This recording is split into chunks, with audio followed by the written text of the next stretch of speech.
going to give to Mixon. And the reinforcements come in as they're going to stop him behind the line. A loss of a full 3 yards, and now it's second down. I'm getting a sense that the momentum of this game is changing since the break. Nice play there, and this D is fired up. After the loss, they'll come up 2nd and 13. Here's Michael Vick. And he can't get rid of it. He's taken down. Multiple defenders getting to him there for a huge loss. Okay, I'm not sure you could actually draw a better pass rush than that one right there. Nowhere to go outside. He had to keep backing up and backing up and backing up. Eventually dropped for a huge loss. That's going to be caught by Moss. And he will be taken down with a big pickup there on what's going to be the final play of the third quarter. 3 quarters in the books. You are watching Madden Ultimate Team on EA Sports. Back now at FedEx Field. It's been a very hotly contested game to this point. Just a field goal separating these two teams as we get set for the fourth quarter.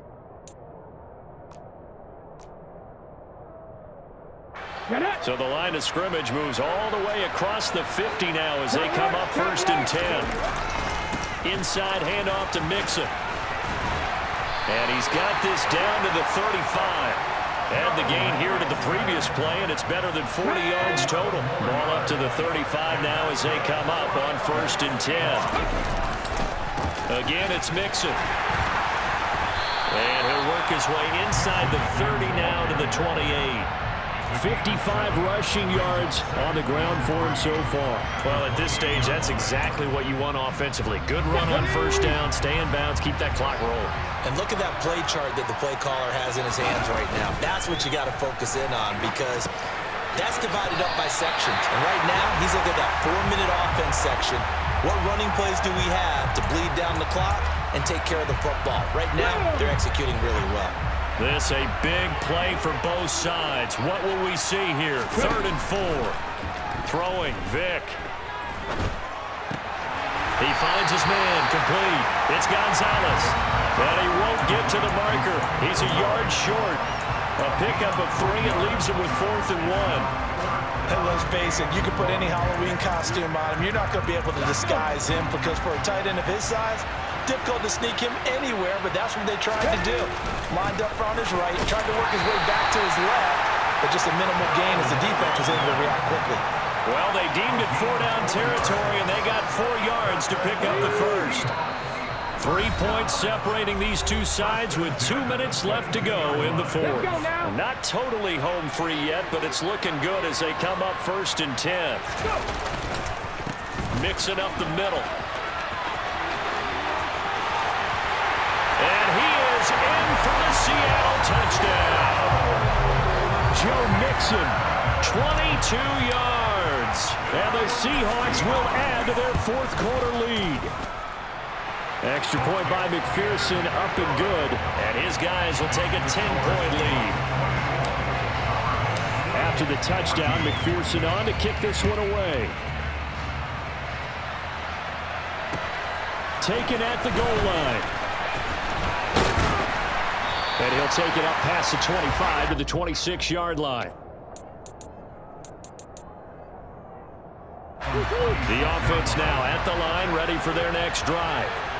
So remember, Charles, last time they were out here, they scored, but they just saw the opposition score, and they're trailing right now, so they're trying to keep pace here. They need a touchdown drive.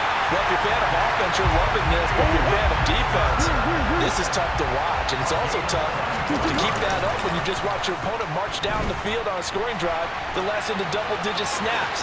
You need to score here, not just to follow the momentum from your last drive, but put the onus back on your opponent. That's what they're doing right now, swapping that onus back and forth. Big yardage there on the scramble. It gets him a first down. Late in the game, defense trying to avoid a big play. He's able to work out of the passing game, turn it into a run, pick up the first, and stop the clock as well. And you know in this situation, everything is sped up. The intensity, the thinking, everyone's movement. But for a quarterback, he has to continue to be what we call a flatliner.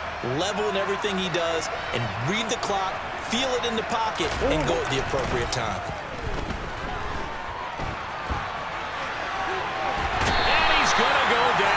sack him back right around the 30. So after the sack, here's 2nd and 14. Now Murray on the move to his left. Throwing middle, but it's incomplete. Now the question is obvious. Do you try to kick the field goal right here knowing that you need 2 scores? I would be thinking about it if I were on that sideline. Get the field goal now, try and get the touchdown later.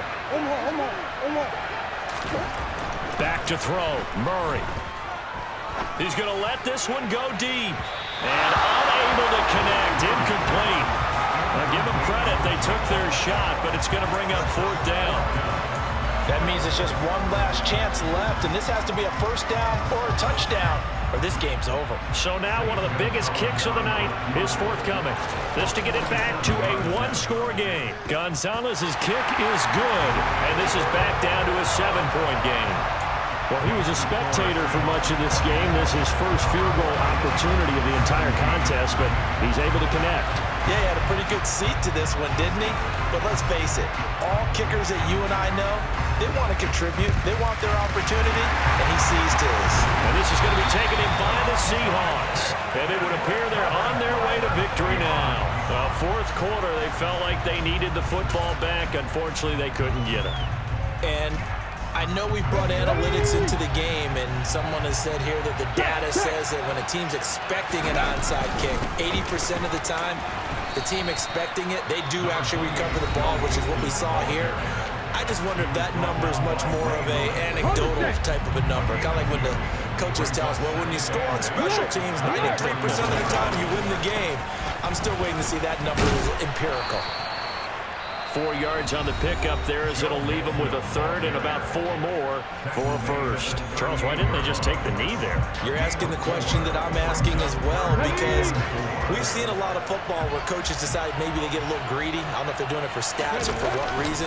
We've seen it happen in college. How about in the NFL?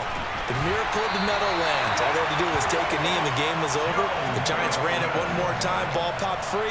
Philadelphia picks it up and wins the game. What year was that? 1978. I think it was in November. The Seahawks in victory formation as they go ahead and take the knee. Another one in the books for his partner. Always great to be by your side. And look, both offenses, both defenses had some moments in this one, but I think you would agree these coaching staffs are also going to have some stuff to clean up on film. Absolutely, partner, and let's face it, any game we get to watch from up here, it's going to be a blast. Do we want to get a real job? Absolutely not. Let's keep watching the NFL.